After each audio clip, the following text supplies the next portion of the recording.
I still think with that lack of stock and the tight days on market, prices would still continue to rise in Gracemere, because the medium income in these suburbs is generally higher and house prices can rise even more further. A lot of people thinking that you should be exiting the Perth market. I don't think so. I think Perth still has 2024 was a very interesting year for investors. Markets were moving fast and we had to be really selective about where we were buying. We didn't really go for volume, we went for precision. And in this video, I'm going to show you what we bought in 2024, exactly where we bought, how much equity we generated. We got 2.3 million equity across 24 properties, which were worth about 12 million. So I'm going to show you the purchase prices and their current valuations and the equity generated through those properties. And I'm going to exactly show you what markets we bought in and how these markets are performing right now. Because for us, it's not about buying property. It's really about getting into the correct area at the correct time so you get maximum returns on your investment. Hi, for those of you who don't know me, my name is Jadu Srikandan and I'm a buyer's agent for property investors. Over the past 3 years, I've bought property in every state in Australia using a data-driven approach. If you want to work with me, then go to my website propertyframeworkbuyersagency.com.au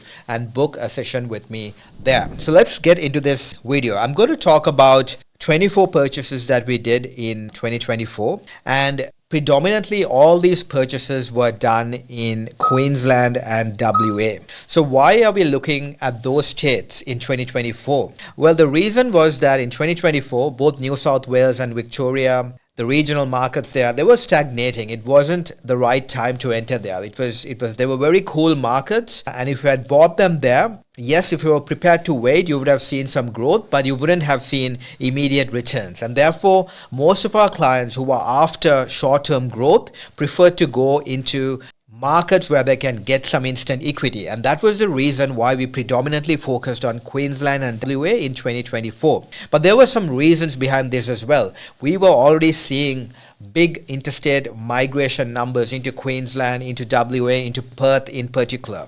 We were seeing a lot of infrastructure spent into these regions. A lot of money was being poured into these regions and a lot of jobs were being created. And we also were seeing a shortage of stock in most of these markets. Supply was slowly dropping, and this meant that if you did buy something there, you're going to see some good returns over the short term. And that's exactly what we saw. Let me explain why we did only 24 purchases. So there are larger agencies who do 300, 400 purchases a year. We keep it very simple. 24 purchases, but each one of those clients had got one-on-one support. Each deal is reviewed by me. Every contract is reviewed by me. The person gets one-on-one support. I'm available to answer their questions, call at every time. So because of that, because each person gets individual support, the numbers are smaller. If you prefer large agencies, then that's entirely up to you. But if you prefer to work one-on-one with someone who does smaller volumes, then I might be a right fit. Please get in touch with me. I'm just going to talk about what exactly we achieved in 2024. So let's get into this. Here we have the 24 properties that we bought in 2024. Everything is laid out here. Every single purchase represents a client. So I've spoken about the purchase price, the current valuation, the equity that they have gained, and the percentage growth that has been achieved. On average, we achieved 20% growth in Queensland and 20% growth in WA over the 18 months since these properties were purchased. So let me explain how the valuation was obtained. So you might be curious around how this valuation is being obtained because, different people have different ways of valuating properties. So I want to be transparent about how the properties were evaluated. So let me explain that. So this is how it was done. We go to realestate.com.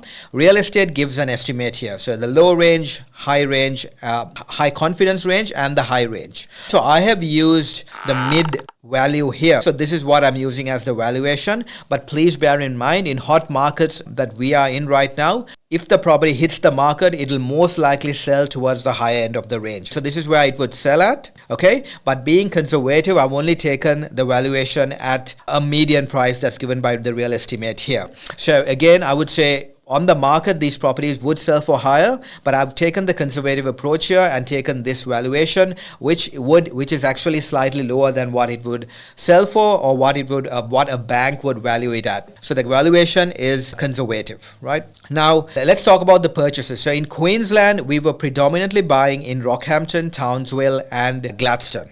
So Rockhampton and Townsville, if you look at this, most of these purchases were done under 500,000 in both Rockhampton and Townsville. You can look at the purchase prices here. They're all under 500,000, something that won't be possible today. Okay, and all these properties are now well into the 500s, so they're in the high 500s, and some have already moved into the 600s as well. So at least 100,000 of equity in these Townsville and Rockhampton properties. We selected suburbs, pretty much entry-level suburbs, mostly suburbs like Rasmussen, Deergun. In Rockhampton, we went into Grasmere, Norman Gardens. So these were the type of suburbs that were selected, and these suburbs had a lot of momentum. When I was looking at them in 2024, they had a lot of momentum. Just to give you some background on Townsville and Rockhampton, they were slowly and steadily moving up from 2020, but it was around that mid-2023 that the momentum really started. Townsville and Rockhampton really started moving really fast after that mid of 2023. And so buying in 2024, I wanted to take advantage of that momentum and help clients who wanted that short-term gain. And so these markets in Rockhampton and Townsville were targeted. Let's look at market conditions in, for example, one of these suburbs in Townsville and perhaps one suburb in Rockhampton. So let's say I'm going to take the suburb of Rasmussen in Townsville and the suburb of Grasmere in Rockhampton. Now, let's look at what's been happening in Rasmussen. Median prices have been increasing over the last year, and exactly this is why our clients got capital growth. So there has been a price rise here. If you look at the overall trend, like, from September 16, how prices have been changing in Rasmussen. So you can see median prices in September 16 were only around 300,000, and they were stagnant till about 21, and then the market momentum picked up, right? Here's where it actually grew very fast over the last 3 years here. Now we want to look at sales volume, because this is a very important indicator. We see that, since 21, sales volume, that's a leading indicator that has been consistently high over the last 4 years. We don't see a drop off in sales volume, which means that the demand is very healthy. If you look at the stock on market for new listings, that has been dropping, and so has the total properties that has come on the market. That has been dropping in Rasmussen as well. Days on market sitting around 12 days. It's as tight as it can get. If you look at the rental market, this is the number of rental properties available. I don't see a sudden surge in the number of rental properties, so that's being very consistent. So Rasmussen, I would say very tight market conditions, about 10 days to sell a property. Sales volume still consistently high. Stock is dropping. This means that there is still going to be price growth ahead, despite the fact that it has already seen a lot of growth. Let's look at one more suburb. So Grasmere, one of the suburbs that we bought in Rockhampton. This is actually data from RP Data. Let's look at this. So Grasmere, as you can see, median prices have increased over the past year. So this is October till September 25. So you can see a sharp increase in the median prices. If you look at the last 10-year growth, you can see that a very obvious trend of stagnation here, and then since 21 slowly and steadily picking up, and then last 3 years there's been real momentum in Grasmere. Sales volume, there's been a bit of a drop off in Grasmere. I'm seeing a slight drop off in the number of sales that has happened in Grasmere over the last maybe 1 year or so. Maybe a bit of a slowdown as compared to a market like Rasmussen. There's a bit of a difference in the sales volume between July 24 and July 25. Here we have the stock on market that has been dropping, and the total listings again that is dropping as well. So overall, median time it takes 9 days. So Rockhampton, very tight market conditions. Stock is dropping, so that's a good sign. Sales volume has dropped since what it was since the highs of last year. It has dropped a bit. So the demand has slightly dropped, but that doesn't mean that price growth is going to slow down here. I still think with that lack of stock and the tight days on market, prices would still continue to rise in Grasmere. Right now, let's look at the next one. One of the other areas we looked at was Gladstone. So Gladstone was very interesting. So we entered Gladstone around April 24. That was the first time we started buying in the Gladstone market. And the reason for entering Gladstone was that Townsville and Rockhampton had already gained momentum. Gladstone, on the other hand, was moving up slowly and steadily, but did not see that momentum that Townsville and Rockhampton had. we felt that Gladstone would be the next one to really pick up and boom. And around the July 24 was when Gladstone really started gaining momentum. So we kind of go and look at that ripple effect right here. We're seeing other similar markets which are starting to do well, and therefore instead of just going by data and just going into these hotspots, we want to see other markets that have potential, and therefore we look at regions within the same state with the same level of economic structure, population, which haven't really taken off. And then Gladstone was showing up clearly, which didn't take off. And that was the reason we entered Gladstone, and Gladstone did really well. Gladstone really took off from around that June 2024. That was when prices accelerated in Gladstone. So our clients did get the benefit of that. If you see, most of these purchases in Gladstone, there are under 500,000 purchases, and few towards the latter part of the year, we did do more than 500,000 purchases. So clients have built at least $120,000 equity by entering the Gladstone market. Average growth, if I just average it out, I'm getting 25% growth in Gladstone. There was also a Reno project here, which we've got in at 325,000, spent about 25,000 on a Reno, and that property is now valued at 500,000. So Gladstone, a market that we entered in 24, I think it's still quite tight here. I'm just going to give you an example of one of the suburbs in Gladstone that we bought, and that's the suburb of Kincora. Like if you look at Kincora, median prices have been rising here. So from 472,000 to about 539,000. If I look at the prices over the last 10 years, prices really started taking off in the 24 and 25, where this was where it was accelerating, and we kind of entered around this phase where the acceleration started. Sales volume have increased this year. So as compared to last year, it's increased. So which means that demand is still continuing. It's very strong in Kincora,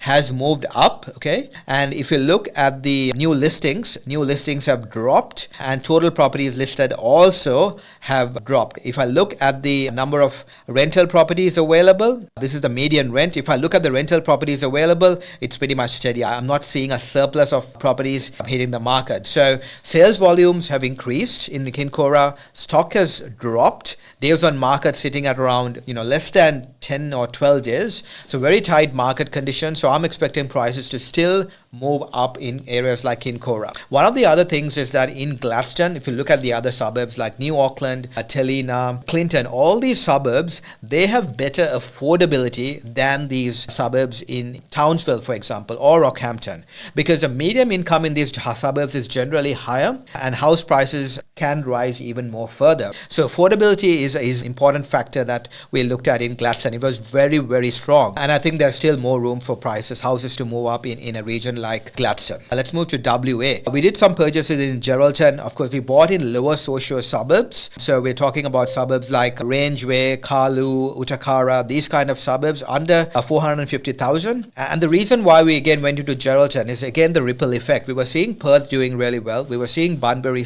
doing really well. Where haven't prices risen a lot? Where can we still find value under 450,000? And that led us to Geraldton. So that was how these markets were selected. Of course, we were looking at the data in Geraldton. It was showing the trend. Stock was dropping, sales volumes increasing, but it just hadn't accelerated yet. So that meant that there was opportunity there, and that was how we entered the Geraldton market. And as you can see, clients have already made some equity there through those purchases. Of course, the other one was Perth, the very obvious one. We're still buying in Perth. We've stopped buying in Perth now, but last year we were still buying heavily, to some extent in Perth. And all of these were very selective purchases. We were mostly buying properties which had subdivision potential, and these properties here have already moved up by 150,000. So even the Perth market has been performing strongly. A summary on the Perth market: a lot of people thinking that you should be exiting the Perth market. I don't think so. I think Perth still has some room to move, mainly because stock on market has dropped even further. It's very competitive to buy a property there. Days on market has dropped. There are some big infrastructure projects like the 12 billion defense project that's going to come into WA, and that means more people are coming in, a lack of stock, which means that there is going to be price movement upwards in areas like Perth. So that's pretty much the summary of what we did in 2024. Now the markets that we are buying in 2025, they are different. We're not entirely focusing in Queensland and WA. Yes, we're still doing the occasional purchase there, but there has been a shift into markets like Victoria, Tasmania, and even the Northern Territory. So we've moved into different markets now by being very selective about the purchases in Queensland and WA. So for us, it's about looking at the markets, understanding the timing. From a timing perspective, is this market primed for growth? That's what we mainly look at. We look at ripple effects. We don't keep on buying in the same market just because we got good agent relationships there. We don't want to do that. We always want to look for the next other market. When there's too much pressure building up in these markets, it's becoming too competitive. We're always looking for that other market where there's opportunity, and that's what we're doing in Victoria, Tasmania, and those markets at the moment. So the results already show here. All the clients that who have worked with are happy with their purchases. They've seen at least 15%. Some of these results have shown 20% uplift in property values since they bought the properties.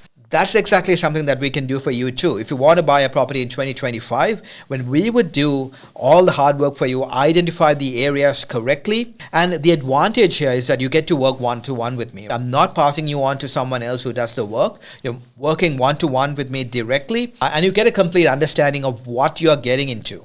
So the idea here was just to give you some confidence about what we've achieved, and if you want to work with me, I hope this gave you some confidence, that if you buy a property with me, you would see some growth that's going to come ahead. It's also important to do the due diligence on properties when you're buying them, and that's something we are big on as well. Every property, we do the market, we do the analysis on the market, we get it right from a timing perspective, and then we go on the due diligence, which we place a lot of importance on. So hope you got some value from this. I hope I explained this well. I'll see you in my next video. Thank you.